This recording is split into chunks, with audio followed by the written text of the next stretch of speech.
انا عاوزه اكل اكل صحي. طب ما تجربي تاكلي كشري مصري. ايه ده؟ ازاي؟ تعالي اوريكي ازاي. يلا بينا. اول حاجه والذ حاجه بنحبها في الكشري هو البصل. محضره الطعام بيبقى فيها الوش ده، وبعدين هي بتتركب. احط الوش ده من هنا كده، قسمتها بس كده واحطها. ونشغل دقايق حرفيا البصل كله اتفرم. نيجي للتسويه. انا باي صينيه تيفال مسحها بصحه بسيطه قوي بالزيت. بعدين هحط على البصل نفسه معلقه من النشا، كمان معلقه من الدقيق. ادخل الفرن على درجه حراره 180 رف اوسط. يلا بينا. وبعدين هجيب طماطم، بعدين هحطها في الخلاط. بعد ما حطيت الطماطم في الخلاط هحط عليها كمان شويه من الثوم والخل والميه وملح وفلفل اسود وكمون ومكعب من مرقه الدجاج اختياري، وهخلطهم كلهم مع بعض. وبعدين في حله على النار سبكت الطماطم دي لحد ما القوام بتاعها بس تقل شويه. وتعالوا نشوف السر التاني.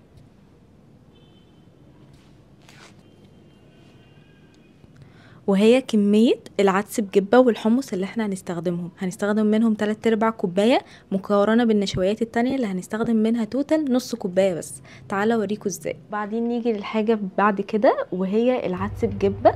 ده العدس بتاعي انا هغسله عادي خالص، وهستخدم 3/4 كوباية عشان انا عايزة كمية البروتين النباتي في الكشري بتاعي يكون كتير.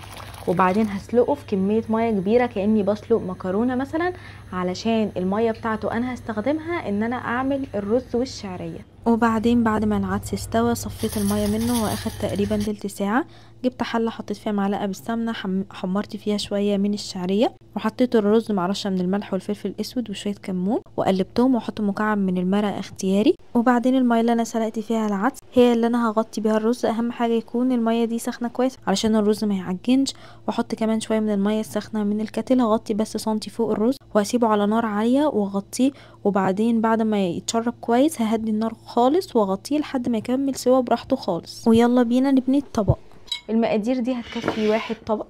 هحط فيه الرز والشعريه، بعدين هحط المكرونه، وبعدين كميه العدس الكتيره دي، وهحط كمان الحمص بحيث ان هو يبقى شكله حلو يعني في التقديم. ده كده البصل بعد ما طلع من الفرن، يعني اخد لون بني خفيف ومرضتش اسيبه كتير بحيث ما يتحرقش. تعالوا كده اسمعوا صوت القرمشه. بسم الله. كريسبي جدا بجد، بس كله ما خدش اللون بالتساوي لانه طبعا معمول في الفرن. وش طبعا نحط شويه من البصل وشويه من الصلصه، وكده يبقى طبق الكشري بتاعنا اخف كتير من الطريقه التقليديه. يلا بينا ندوق. بجد طعمه جميل قوي. لو عجبتكم الوصفه ما تنسوش تعملوا لي لايك وفولو وكومنت وشير وانجوي.